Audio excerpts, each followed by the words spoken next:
पुराने जमाने की बात है, जब अरबी सरजमीन पर अमीर और तिजारत पेशा लोग दुनिया भर से मालो दौलत जमा करने में मशगूल थे। उन्हीं शहरों में से एक था बसरा, जो अपनी खूबसूरत गलियों, ऊंचे महलों और तिजारत के लिए मशहूर था। वहीं रहता था एक मशहूर मगर दिल का सख्त इंसान, सेठ मुनफक। मुनफक एक नामी ताजिर था। उसके पास ऊंटों के कारवां, खजूरों के बाग, इत्र और कपड़ों की दुकानें और सोने चांदी के जखीरे थे। मगर उसके दिल में रहम, इंसाफ और सखावत का नामो निशान तक नहीं था। लोग उसे कंजूस सेठास कहते थे। उसकी कंजूसी की मिसालें पूरे बसरा में दी जाती थीं। वो आदमी नमाज पढ़ता था, रोजा रखता था, मगर जब बात आती गरीबों की मदद की तो उसका दिल पत्थर बन जाता। उसके लिए दौलत ही सब कुछ थी। इंसानियत, मोहब्बत और रहम, ये अल्फाज उसकी जिंदगी से गायब थे। सेठ की बीवी जुबैदा एक नेक दिल औरत थी। पर्दे में रहती थी मगर अक्लमंद थी। वो अक्सर कहती, मुनफक, अल्लाह ने हमें जो कुछ दिया है वो इम्तिहान है। गरीबों की मदद करो वरना ये दौलत कहर बन जाएगी। मगर सेठ हंसकर कहता, जुबैदा, ये सब तिजारत की कमाई है। मैंने मेहनत की है। ये दौलत मेरी है, किसी और की नहीं। मुनफक का घर किसी कगिले से कम नहीं था। ऊंची दीवारें, बड़े बड़े फाटक, अंदर जाने के लिए 3 बड़े अहाते और हर जगह नौकर चाकर तैनात। घर के अंदर झूमर लटक रहे थे, फारसी कालीन बिछे थे, दीवारों पर सोने की नक्काशी थी। मगर इस तिजारत और शान और शौकत के पीछे एक बेरहम, कंजूस और खुदगर्ज दिल धड़कता था। सेठ सुबह उठते ही अपने खजांची से हिसाब मांगता, हर दीनार का हिसाब लेता और फिर अपने स्टोर हाउस का दौरा करता। अगर किसी नौकर ने एक दाना भी ज्यादा इस्तेमाल कर लिया होता तो उसे सजा मिलती। इसी बसरा में एक छोटी सी झोंपड़ी में रहती थी एक लड़की, असीला। उम्र सिर्फ 15 साल, मगर आंखों में तजुर्बा, दिल में उम्मीद और लबों पे सब्र का गुल। उसके वालिद इंतकाल कर चुके थे, मां बिस्तर पर थीं और उसका एक छोटा भाई हारिस, जो अभी सिर्फ 5 साल का था। असीला तालीम छोड़ चुकी थी, लेकिन वो बहुत ज़हीन थी। मां के इलाज और भाई की परवरिश के लिए वो छोटे छोटे काम करती, कपड़े सीना, खजूरें चुनना, कभी मस्जिद के बाहर पानी बांटना। मगर एक दिन ऐसा आया कि घर में खाने को कुछ नहीं बचा। मां की हालत बिगड़ गई थी, दवा के लिए पैसे चाहिए थे। असीला ने सोचा, मैं सेठ मुनफक के पास जाती हूं, शायद उसके दिल में रहम आ जाए। दोपहर का वक्त था। सेठ अपने आलीशान अहाते में बैठा खजांची से बात कर रहा था। असीला ने दरवाजे पर दस्तक दी। एक नौकर बाहर आया, लड़की की हालत देखी, फटे कपड़े, बुरका पुराना, आंखें सूजी हुई। क्या चाहिए तुझे? मुझे सेठ साहब से कुछ अर्ज करनी है। मां बीमार है, दवा चाहिए। नौकर अंदर गया और कुछ ही लम्हों बाद वापस आया। सेठ साहब फुर्सत में नहीं है, जा यहां से। असीला की आंखें छलक आईं, मगर उसने हार नहीं मानी। उसने दोबारा कहा, प्लीज बस एक बार बात करवा दीजिए, मैं भी बसरा की ही बेटी हूं। सेठ ने यह आवाज सुन ली। उसने पर्दा हटाकर झांका और नौकर से कहा, कह दो, भीख मांगने वालों के लिए मेरे पास कुछ नहीं, ये सब धोखेबाज हैं। असीला सर झुकाकर वापस लौट आई, मगर उसकी आंखों में एक जलता हुआ सवाल था, क्या दौलत इंसान को इतना बेदिल बना देती है? शाम को असीला मस्जिद गई, नमाज पढ़ी और सजदे में गिरकर कहा, या रब, तू देख रहा है, मां की हालत तुझसे छुपी नहीं। तूने इस शहर में किसी को तो नेक दिल बनाया होगा। मुझे किसी ऐसे शख्स से मिला दे जो तेरे लिए मदद करे। मस्जिद के बाहर बैठे एक बूढ़े ने उसकी हालत देखी। वो बोला, बेटी, दुनिया वालों से उम्मीद करना छोड़ दो, बस अल्लाह से मांगो, वो जो करता है बेहतर करता है। असीला की आंखों से आंसू बहने लगे। उसी रात सेठ मुनफक ने एक डरावना ख्वाब देखा। वो एक सुनसान मैदान में था, जहां कोई साया नहीं था, कोई मदद नहीं थी। उसके चारों तरफ भूखे बच्चे, बीमार बूढ़े, औरतें खड़ी थीं। सब कह रहे थे, हमें इनकार मिला, हमें सख्ती मिली, तेरी दौलत ने तुझे अंधा कर दिया। आसमान से एक आवाज आई, ए मुनफक, तूने जो कमाया वो तिजारत से था, मगर तूने जो गंवाया वो अल्लाह का करम था। अल्लाह की राह में एक दीनार देना तिजारत से कहीं ज्यादा फायदे का सौदा है, मगर तूने अपने हाथों से अपना हिसाब बिगाड़ लिया। सेठ चीख पड़ा और उसकी आंख खुल गई, पसीने पसीने, सांसें तेज। उसने खुद से कहा, यह क्या था? क्या यह अल्लाह की तरफ से इशारा था? सुबह उठते ही उसने एक ऐलान करवाया, आज के बाद हर जुमा को मस्जिद के बाहर खाना बांटा जाएगा। लोग हैरान हो गए। इतने सख्त सेठ ने अचानक खैरात का काम शुरू कर दिया, मगर कुछ ही हफ्तों बाद यह भी बंद हो गया। सेठ ने फिर वही बहाना बनाया, इन सबको आदत लग जाएगी, मेहनत करना छोड़ देंगे। जुबैदा ने कहा, मुनफक, क्या तूने वो ख्वाब भूल गया? मगर मुनफक अब फिर दौलत की तरफ लौट चुका था। ख्वाब, नसीहतें, सब उसके लिए एक गुजरी हुई बात थी। सेठ मुनफक की दौलत दिन ब दिन बढ़ रही थी। नया माल, नए सौदे, नए कारवां, हर तरफ से मुनाफा ही मुनाफा। लेकिन इसी दौलत की चकाचौंध में उसका दिल और ज्यादा सख्त होता जा रहा था। जुबैदा बेचारी हर रात उसकी तरफ देखती और सोचती, क्या इस दिल में कभी तब्दीली आएगी? मगर नहीं। मुनफक की निगाहों में हर वो शख्स एक चालाक गरीब था जो उसकी दौलत पर नजर रखे बैठा था। असीला अब रोज सुबह मस्जिद जाती, नमाज अदा करती और अपने छोटे भाई हारिस के लिए रोटी का इंतजाम करती। मां की हालत दिन ब दिन बिगड़ती जा रही थी। दवा अब और महंगी हो गई थी और कपड़े सीने से जो कुछ मिलता वो बहुत कम था। उसने इधर उधर बहुत काम तलाशा, मगर हर जगह मजदूरी के नाम पर ठोकरें ही मिली। एक दिन वो बाजार में खड़ी थी कि अचानक एक बुजुर्ग औरत उसके पास आई। फातिमा खातून। वो एक सिलाई कारीगर थी और खुद अपने हाथों से एम्ब्रॉयडरी करके इत्र और कपड़ों की दुकानें सजाती थी। बेटी, तू बहुत सब्र करने वाली लगती है, मेरे साथ आ, मैं तुझे काम सिखा दूंगी। असीला की आंखों में उम्मीद की चिंगारी जली। उसने शुक्रिया अदा किया और फातिमा खातून के साथ चल पड़ी। अब असीला दिन में फातिमा खातून के घर जाकर कढ़ाई का काम सीखती, शाम तक मेहनत करती और फिर घर लौटती। उसके हाथों की सफाई और डिजाइनों की खूबसूरती ने जल्द ही सबका दिल जीत लिया। फातिमा खातून ने उसे एक दिन कहा, अल्लाह तुझसे काम ले रहा है बेटी, हिम्मत न हार, जल्द ही तू खुद अपना नाम बनाएगी। इस तरह असीला की जिंदगी में एक नया दौर शुरू हुआ, मगर उसकी मां की हालत अब भी परेशानी में थी। उधर मुनफक की जिंदगी में एक के बाद एक अजीब हादसे होने लगे। पहले तो उसका सबसे बड़ा कारवां जो मिस्र के लिए रवाना हुआ था, रास्ते में लूट लिया गया। कई ऊंट, कीमती माल और सौदागर गायब हो गए। खबर जब बसरा पहुंची तो सेठ को यकीन ही ना आया। उसने तुरंत दूत रवाना किए, मगर वहां से सिर्फ एक खत वापस आया। या सेठ, अल्लाह की कसम, हमने पूरी हिफाजत की कोशिश की, मगर सहरा में लुटेरे हमसे कहीं ज्यादा ताकतवर थे, सब कुछ छिन गया। मुनफक का चेहरा पीला पड़ गया। जुबैदा ने कहा, अब भी वक्त है मुनफक, अपने हाथ खोल दो, अल्लाह की राह में खर्च करो, अल्लाह से माफी मांग लो। मगर मुनफक ने जवाब दिया, नुकसान तो तिजारत का हिस्सा होता है, अगली बार मुनाफा दुगना होगा। कुछ ही हफ्तों बाद उसकी इत्र की दुकान में आग लग गई। ये दुकान उसकी शान थी। हर बोतल में 100-100 दीनार का इत्र होता, मगर एक रात अचानक चिंगारी से लगी आग ने सब भस्म कर दिया। लोगों ने दौड़ दौड़ कर आग बुझाने की कोशिश की, मगर बहुत देर हो चुकी थी। सेठ मुनफक जलती हुई दुकान को देखता रहा, जैसे किसी ने उसके दिल के टुकड़े कर दिए हों। जुबैदा ने एक रात उसे कुरान की आयतें सुनाई, व मिम्मा रज़क़नाहुम युनफ़िकून, और जो कुछ हमने उन्हें दिया है वो उसमें से खर्च करते हैं। मुनफक ने कहा, तू मुझे हर वक्त ये बातें सुनाती है, मगर क्या गरीबों को देने से मेरा नुकसान भर जाएगा? जुबैदा बोली, तेरा असल नुकसान तो उस दिन होगा जब ये दौलत तुझे बचा न सकेगी और तेरा हिसाब तुझसे मांगा जाएगा। उधर असीला ने फातिमा खातून के साथ मिलकर अपनी पहली डिजाइन बाजार में बेची। ताजिर ने जब कढ़ाई देखी तो दंग रह गया। उसने 10 गज कपड़ा खरीद लिया और एडवांस में पैसे भी दिए। असीला ने वो पैसे लेकर सबसे पहले मां की दवा खरीदी, फिर हारिस के लिए एक जोड़ी चप्पल। उसकी आंखों में चमक थी, मगर दिल में डर भी। क्या ये खुशी टिकेगी? अब मुनफक की हालत गड़बड़ा रही थी। उसके हिस्सेदार ने धोखा दिया। एक नया सौदा जो हिंदुस्तान से आने वाला था, वो रिश्वत और चालाकी में कहीं और बिक गया। सेठ अब गुस्से में था। उसे लगने लगा कि किसी ने उस पर जादू कर दिया है। उसने बाजार के आलिम से पूछा, क्या मेरे दुश्मन मुझसे जलते हैं? क्या किसी ने कुछ कराया है? आलिम ने कहा, सेठ, तिजारत में नुकसान तब आता है जब बरकत निकल जाती है। बरकत आती है इखलास से, नेक नियत से और तौबा से। मुनफक ने उसका मजाक उड़ाया। अब असीला ने एक छोटी सी दुकान खोल ली। एक परचून वाले की दुकान के कोने में 2 गज जगह ली, एक चटाई बिछाई और कढ़ाई किए कपड़े सजाए। लोगों को उसका काम पसंद आने लगा। खासकर औरतें कहती, ऐसी सफाई से तो शहर का कोई भी कारीगर नहीं बनाता। फातिमा खातून उसे रोज दुआ देती। मां की तबीयत कुछ बेहतर होने लगी थी।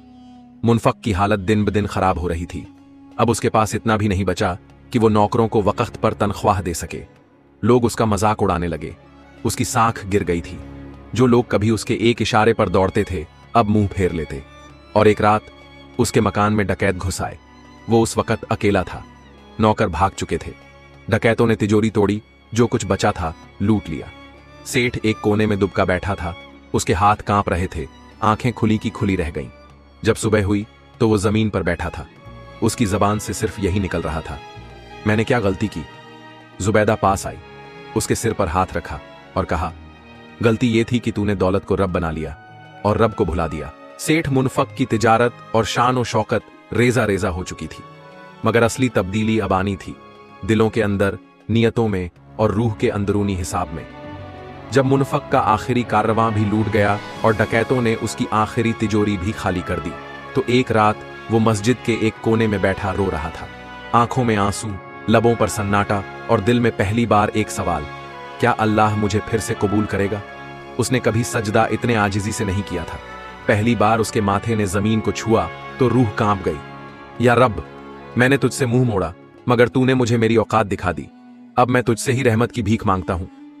मुनफक की तौबा गवाही बन गई उस तब्दीली की जो अब उसकी जिंदगी का रास्ता बदलने वाली थी। उधर असीला की दुकान अब मशहूर हो गई थी। लोग दूर दूर से उसके डिजाइन खरीदने आते। हारिस अब स्कूल जाने लगा था और मां की तबीयत भी काफी बेहतर थी। मगर एक दिन ऐसा हादसा हुआ जिसने फिर से उसकी रूह हिला दी। रात के वक्त कुछ लोग गली में दाखिल हुए। वो वही डकैत थे जिन्होंने हाल ही में कई घर लूटे थे। उन्होंने असीला की दुकान को भी निशाना बनाया। छोटी सी दुकान में जो कुछ रखा था सब उठा ले गए। असीला सुबह जब दुकान पहुंची तो दरवाजा टूटा हुआ था, सामान गायब। उसके पैरों तले जमीन खिसक गई। फातिमा खातून ने उसे गले से लगाया और कहा, बेटी, ये इम्तिहान है, तू सब्र कर, अल्लाह बेहतर बदला देगा। असीला की आंखों से आंसू बहने लगे, मगर वो खामोश रही। उसकी नजरों में कोई शिकायत नहीं थी, बस तस्लीम और सब्र का रंग था। मुनफक अब हर रोज मस्जिद जाता, गरीबों में खाना बांटता, बच्चों को तोहफे देता और रोजा रखता। मगर जुबैदा जानती थी, सिर्फ बाहरी तब्दीली काफी नहीं होती, असली तब्दीली दिल की होती है। एक रात उसने कहा, मुनफक, तूने सब खोने के बाद सीखा है, मगर क्या अब तू दूसरों को वो देने को तैयार है जो तूने कभी छीन लिया था। मुनफक बोला, हां, अब मैं अपनी दौलत नहीं, अपने रब का तिजारती बनना चाहता हूं। सेठ मुनफक अब अपने पुराने हिसाब किताब देखने बैठा। उसने वो कर्ज याद किए जो लोगों से लिए थे या उनका हक हमारा था। उसने नाम लिखे, माजिर, हबीबा, सुल्तान और असीला।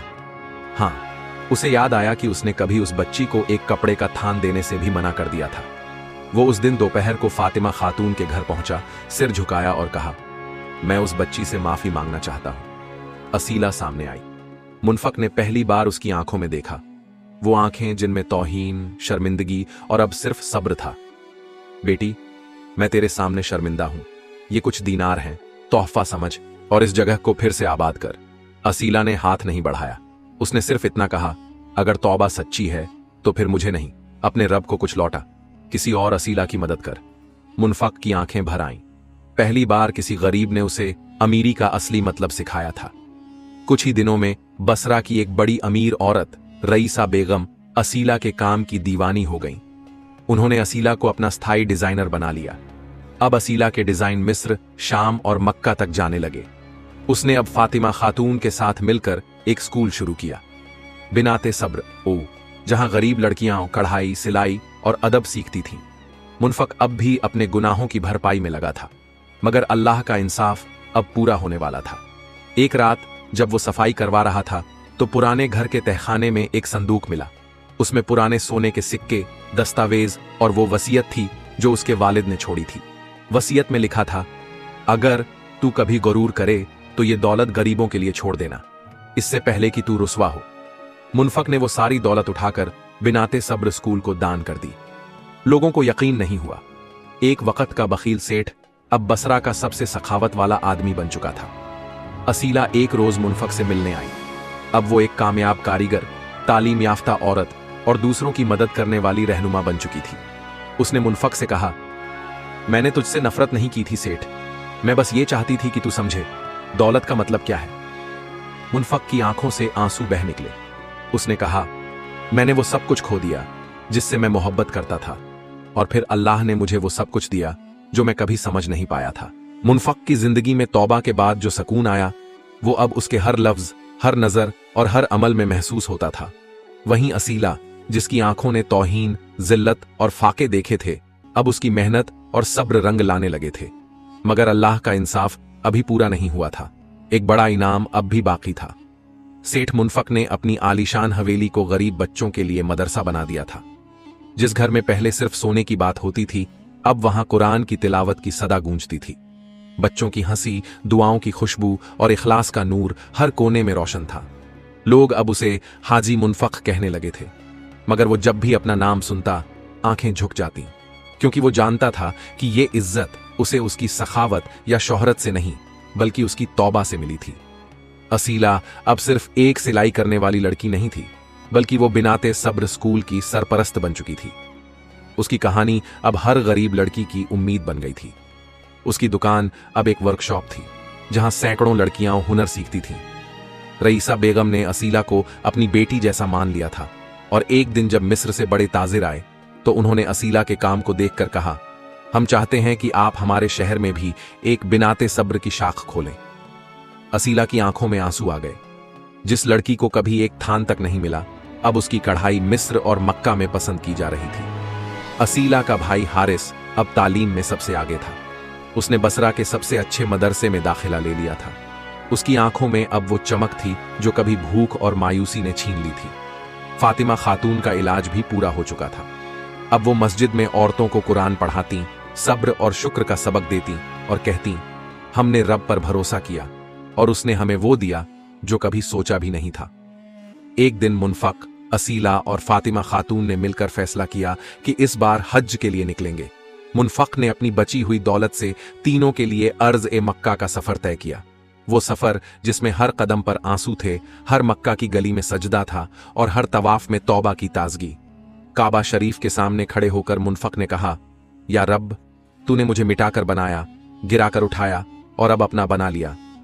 असीला ने काबा को देखकर कहा, या अल्लाह, हर बेटी को वो इज्जत दे जो तूने मुझे दी।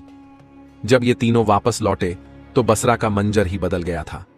अब हर गली में बच्चे तालीम हासिल कर रहे थे, हर घर में हुनर था और हर जुबान पर शुक्र। मुनफक की वजाहत अब एक मिसाल बन चुकी थी। तौबा करने वाला गुनाहगार वो बन गया था जिससे लोग रोशनी लेते थे। असीला अब लड़कियों के लिए रहनुमा थी, एक मिसाल कि सब्र और मेहनत कैसे रब की रहमत को बुलाती है। और तभी एक और मोड़ आया। एक दिन स्कूल के सामने एक आदमी खड़ा था, चेहरा धूप से स्याह, आंखों में नमी, मगर मुस्कान के साथ। वो सलीम था, असीला का बिछड़ा हुआ भाई। जब उसे असीला ने देखा तो सब कुछ छोड़ दौड़ पड़ी।